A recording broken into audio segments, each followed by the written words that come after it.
Esse vídeo aqui é rapidinho, pretendo não passar dos 15, 20 minutos. Pretendo apenas resumir o que foi que nós assistimos ontem na Guerra do Imaginário, que eu creio que é uma das aulas mais importantes desse ano, porque define toda a trajetória de três grandes homens, um dos três maiores homens do século passado. E nos faz entender a importância do verdadeiro estudo, tá bem? Nos faz entender essa importância de fornecer boas referências ao nosso imaginário.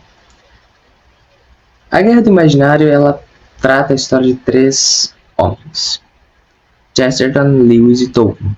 Nós vamos apenas dar uma pincelada em Chesterton e Tolkien e vamos ficar mais com o imaginário em si, está bem? Inicialmente, vamos falar um pouquinho da vida deles, né? Vejam, o Chesterton, ele nasceu ali na segunda metade do século XIX em Londres, em Kensington, no distrito de Londres. E a família dele era anglicana. Ele acabou perdendo uma irmã mais velha quando era criança e o outro irmão morreu na Primeira Guerra Mundial. E ele lembra que a infância dele foi marcada por algumas coisas, como uma família numerosa, ele tinha muitos primos, muitos amigos, todos eles sempre presentes na vida dele. Isso era um fator que ele lembrava. Um segundo fator que marcou a infância dele foram os contos de fada, que o Chesterton, ele nasceu ali numa classe, a família dele era de uma classe média alta, mais puxada para alta, então ele tinha uma babá que o educava, como se fosse uma tutora. E essa babá contava para ele os contos de fada. Guardem aqui, nós já vamos voltar nos contos de fada. E o terceiro ponto que marcou muito a infância dele é que o pai dele pegava esses contos de fada e apresentava em teatros de marionetes. O pai dele tinha um dinheiro bom no bolso, um bom emprego, então ele conseguia sempre comprar novas marionetes e fazer teatros para Tolkien, seus irmãos, seus primos, etc. Quando ele foi ficando ali mais velho, é um século de revolta, né? Modernismo chegando, um pessimismo muito grande, uma crescente moda do obscurantismo, sociedades secretas, etc.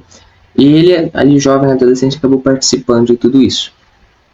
Ele entra na Faculdade de Belas Artes de Londres e lá ele falou que foi o período mais baixo da vida dele, porque ele se envolveu com o obscurantismo, se envolveu com essas coisas.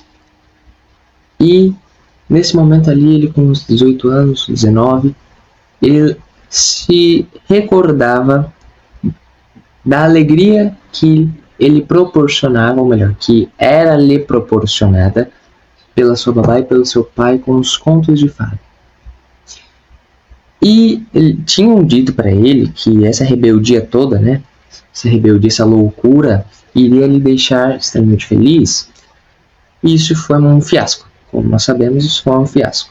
Ele vivenciou isso com a própria pele e ele se recordou de como ele amava boas histórias, rodas de conversa com amigos, uma boa refeição com eles, esses prazeres comuns. Ele é chamado de o apóstolo do senso comum por isso, porque ele reconheceu que os prazeres comuns da vida são os melhores.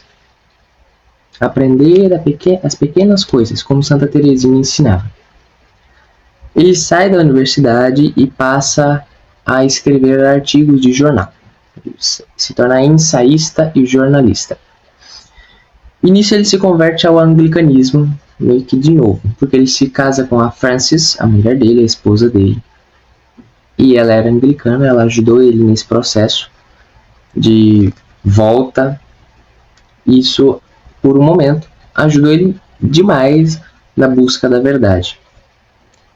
O tempo foi passando e nós podemos dizer que não tem como compreender tudo o que Chesterton ensinou se nós não lermos o livro dele, Ortodoxia. Nós já tratamos esse livro aqui no clube, acho que 2 vezes, se não me engano. Uma mais a fundo e uma revisada. Não há como. porque é a obra-prima dele. O padre Paulo Ricardo fala que a ortodoxia é como se fosse um raio-x da alma de Chesterton. Tudo que ele pensa está ali. Ler a ortodoxia é como se nós sentássemos lado a lado com Chesterton e falasse assim: por favor, conta para nós, nos ensine. É a mesma coisa. E por que eu falei para vocês guardarem no ponto dos contos de fada, do imaginário, e que esse é o foco central aqui? Vejam que o imaginário, ele é como se fosse um banco de dados referenciais. Como assim? O imaginário ele é formado na infância. O período ali da infância, até uns 8, 9 anos, é o período que o imaginário da criança é formado. São aquelas memórias que nós olhamos para trás e não conseguimos esquecer. Então, o que é que marcou Chesterton no imaginário dele? Os contos de fada, os prazeres em família, os teatros de marionete. O que é que isso tem de relevância depois? Não é apenas na compreensão das ideias, mas é na forma de viver. Por exemplo, imagine uma criança que passa a vida num lar estruturado, com uma boa família, uma boa educação. Quando essa criança, lá para uns 13, 14 anos, ela começa a entender que o mundo é cruel, que o mundo é duro, ela vai se recordar de tudo aquilo que foi lhe ensinado. Todas essas boas imagens, e falar assim: bom, mas eu quero isso aqui é bom, isso aqui presta. Eu vou querer isso para minha vida. Então, quando dizem para ela: se você for se casar, seja aberto à vida, tenha muitos filhos, ela vai buscar um referencial. Nossa, quando eu era criança, eu tinha muitos irmãos, eu tinha muitos primos, eu tinha muitos tios. E isso foi maravilhoso, eu também quero proporcionar isso aos meus filhos. Beleza. Agora, pega outra criança que cresceu num lar desestruturado, seja na favelas, muitas vezes, em contato com a prostituição, a droga, o roubo. Quando essa criança ela chega ali nos 13, 14 anos, ela aprende que o mundo é cruel, ela se torna uma rebelde. Por quê? Porque seus irmãos, seus primos, seus amigos, seus pais, seus tios, todos fizeram isso. E lhe ensinaram: olha, o mundo lhe deve tudo. A criança passa a crescer achando que o mundo deve tudo. E aí ela descobre que o mundo vai passar a perna nela, ela se torna rebelde. Então ela se torna um traficante, ela se torna um bandido, seja o que for. Por quê? Porque o banco de dados referencial foi mal alimentado, foi mal fornecido. Está com informações falsas ali no meio. Exemplo: escravidão. Nós falamos de escravidão, a primeira coisa que nos lembra é os negros aqui no Brasil e tal. E o Joaquim Nabuco, para quem não conhece, o Joaquim Nabuco foi um brasileiro, um grande defensor da abolição da escravatura no Brasil, um contribuinte para isso acontecer, lá do Pernambuco, se não me engano. E ele falou que uma das coisas que marcou a infância dele é que quando ele tinha 8, 9 anos, a tia dele, ele morava com a tia, que era a madrinha dele, que era dona de engenho, mas que era uma boa senhora. A tia de Joaquim Nabuco tratava os escravos como se fossem seus filhos. E ele fala que quando a tia dele morreu, todos os escravos estavam desesperados, muito tristes. Por duas razões. Primeira, eles amavam aquela mulher. Mas era a dona deles, eles eram escravos, não tem problema, eles amavam, porque ela os tratava bem. E segundo, agora que ela morreu, eles serão vendidos a outro senhor. E esse senhor pode ser cruel. Então, a impressão que Joaquim Nabuco teve da escravidão quando ele era criança foi essa: que mesmo havendo muitos senhores cruéis, havia ainda muitos senhores bons que amavam seus escravos e que seus escravos os amavam. Não estou fazendo apologia a nada, estou só contando a história. Então, o imaginário ele tem esse poder de mudar a informação por completo. Pega uma criança católica, cresceu num lar católico, missa verdadeiramente católica, com bons padres, boas homilias, bons instrumentos, etc. Quando ela chega ali nos 18 anos e dizem para ela que ela tem que ser aberta à vida, ela pula de alegria. Agora, você pega uma criança em um lar que não é católico, que não vai na missa, que não se confessa, que não recebe sacramento, que não participa de boa homilia, que só tem contato com teologia de libertação, quando ela chega ali nos 18 anos e fala que tem que ser aberta à vida, ela fica furiosa. É a mesma informação, não mudou nada. Mas a forma de enxergar é o que mudou. Então, o imaginário é essa forma, essa maneira de enxergar as coisas. E isso é inoculado na criança. As crianças, tudo que está à volta delas, os afeta nesse sentido, afeta o seu imaginário. Então, Chesterton passou a vida inteira defendendo os prazeres comuns da vida, como a família, amigos, etc. E o desenvolvimento de um bom imaginário. E o que é que Tolkien fez? O Tolkien ele foi um sucessor de Chesterton, foi quase isso. Ele estudou tudo que Chesterton disse, e você percebe nos escritos de Tolkien, nas histórias de Tolkien, que tem uma influência de Chesterton muito grande. Porque o Chesterton ele fala que a melhor maneira de você formar o imaginário de uma criança é com os contos de fada. Por quê? Os contos de fada, gente, para os moços aí que estão ouvindo, para os rapazes, esqueçam a fada agora, tá bom? Conto de fada não é historinha de menina, de princesa, de fadinha, etc. Não. Conto de fada é um conto maravilhoso, uma história. Tá bem? Uma história. Pense que os contos de fada, eles são uma maneira de você ensinar as virtudes dos livros clássicos e da doutrina católica para uma criança. Por quê? Como é que surge um livro clássico, como por exemplo a Ilíada, que nós vamos trabalhar daqui a um tempinho? O homem, ele enxerga uma verdade. Ele utiliza bem a razão e ele enxerga uma verdade, mas ele não consegue explicar essa verdade. A verdade nua e crua é muito difícil de ser entendida e de ser transmitida. Ele precisa exemplificar. E no nosso mundo, ele enxerga essa verdade, mas ele não consegue encontrar um referencial. Quem dirá hoje, né? Com a falta de boas virtudes, mas enfim. Então ele cria uma história.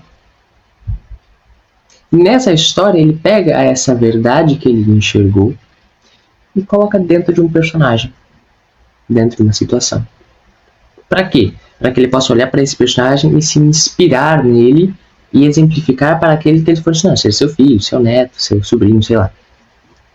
Então, por exemplo, eu quero ensinar ao meu filho que missão dada é missão cumprida, né? Que ele tem que cumprir os seus deveres. Mas o menino tem 8 anos, então se eu for contar para ele, por exemplo, se ficar 1 hora dando uma palestra para ele sobre o que é honra, o que é valor moral, o que é dever do cidadão, dever de Estado, ele não vai entender nada. Agora, se eu falar assim, olha filho, o Hércules, ele recebeu 12 tarefas quase impossíveis de serem feitas. E essas 12 tarefas, quase todas podiam matá-lo. Mas ele cumpriu todas. Nossa, papai, por quê? Porque foi dada somente a ele. Se ele não fizesse, ninguém mais faria. Era dever dele, algo que colocava em risco sua honra, seu valor moral enquanto homem. Então, mesmo podendo morrer, ele cumpriu. Pronto, eu nem falei quais são as 12 tarefas, mas eu falei isso. Pensa que esse menino de 8, 9 anos, ele vai pensar assim, eu vou arrumar minha cama. Eu vou cuidar do meu cachorro. E os contos de fada, eles pegam essa... Porque não dá pra gente contar, por exemplo, a história de Hércules pra criança ali de 8 anos. É muita coisa, ela não vai entender. É muito forte pra ela. É muito maior de idade. Então o que a igreja viu? Conta o conto de fada pra ela. Então, Chapeuzinho Vermelho, por exemplo, que todo mundo acha que é uma história banal. E hoje em dia, inclusive, a história foi adulterada. Eu já contei isso aqui várias vezes, mas qual que é a história original da Chapeuzinho Vermelho? Chapeuzinho, leva lá os dois pra tua avó, ela tá doente. Chapeuzinho foi, passou pelo bosque, encontrou o lobo. O lobo ouviu a história do Chapeuzinho, foi correndo pra casa da avó dela, matou a avó, devorou a avó, vestiu as roupas dela e ficou esperando o Chapeuzinho. O Chapeuzinho chegou, tem aquele diálogo clássico: vovó, que orelhas são essas? Que olhos são esses? Ele mata a Chapeuzinho, come a Chapeuzinho e a história acabou aí. Não tem nenhum caçador que mata o lobo, pega a avó. Não, não tem. Por quê? Você não está aterrorizando a criança, você está ensinando assim: meu filho, se você desobedecer o que lhe for passado, tem consequências ruins que vêm com isso. Você não está falando que você vai matar a criança se ela desobedecer, ou que ela vai morrer se ela desobedecer, não. Mas está falando que tem consequências muito ruins quando você desobedece alguma coisa, alguma ordem. E o que é pior, as tuas ações, elas influenciam os outros também. Da desobediência da Chapeuzinho não só a matou, como matou a sua avó. Então você pensa uma criança de 7 anos, 8, ouvindo isso. Poxa, se eu desobedecer, além de eu estar trazendo consequências ruins para mim, eu estou levando consequências ruins para os outros. Então eu não vou desobedecer. Ou da Bela e a Fera. Qual que é a moral da Bela e a Fera? Amar o inimigo. A Bela não era obrigada a amar a Fera. A Fera ali era como se fosse inimigo da Bela. Contrário em todos os aspectos. Mas, como Chesterton mesmo fala, ensina que as coisas devem ser amadas antes de ser amáveis. Então eu tenho que amar o meu inimigo antes que ele me ame. Se ele me amar depois, maravilha. Se ele não me amar, não tem problema também. Eu continuo amando ele. Eu amo o pecador e não o pecado dele. Então pensa que todos esses contos de fada com essas virtudes bem aplicadas e bem ensinadas, elas formam todo esse imaginário dessa criança. E o Tolkien aprendeu isso pianinho. Porque no Senhor dos Anéis isso é claríssimo. Você quer ensinar senso de dever para um menino, para uma criança, você mostra para ele o Aragorn ou o Frodo, olha, até o fim, mesmo podendo morrer, ele cumpriu o seu dever. Você quer ensinar o que é sacrifício, você mostra para ele Boromir ou Gandalf em Moria. Você quer ensinar para ele o que é honra, o que é morrer pela honra. Hoje não tem mais morrer pela honra. Hoje as pessoas acham que honra é uma questão de mimo, de pessoas mimadas que têm um ego alto. O que é a honra? A honra é eu olhar e falar assim: eu sou filho de Deus, sou batizado, comungo, sou imagem e semelhança de Deus, então mereço respeito. Não é sair brigando por qualquer coisa. Mas veja, por exemplo, Théoden, da Batalha do Abismo de Helm. Quando os Uruk-hai estão entrando no castelo, na fortaleza, ele vai para o salão e começa a colocar as melhores vestes. Tem ali meia dúzia, 10 soldados junto com ele, e tem uns 400, 500, 1000 lá fora. Mas, senhor, a gente vai morrer. Se for para morrer, vamos morrer com honra.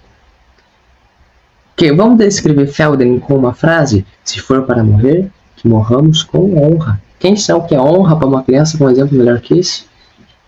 Você quer ensinar o que é fidelidade com um exemplo maior de Frodo? Ou seja, o objetivo maior na educação de uma criança é mostrar o céu? Lógico. É ensinar as verdades eternas? Lógico. Mas ela precisa de referenciais. E isso só é feito através do imaginário. Não há como. Bom, pessoal, esse foi um resumo. Cheguei aqui nos 20 minutos, graças a Deus. Nós temos aulas gravadas que mostram melhor tudo isso aqui que eu falei. Bom, isso aqui tinha que ser breve, então não dava para eu decorrer muito. Então, se vocês forem na descrição do grupo no WhatsApp, vocês vão encontrar o link para acessar as aulas gravadas que falam sobre ortodoxia, o homem eterno, toda essa parte do imaginário de Chesterton. Temos acho que umas 3 aulas falando sobre isso. Sobre Tolkien, eu acho que não.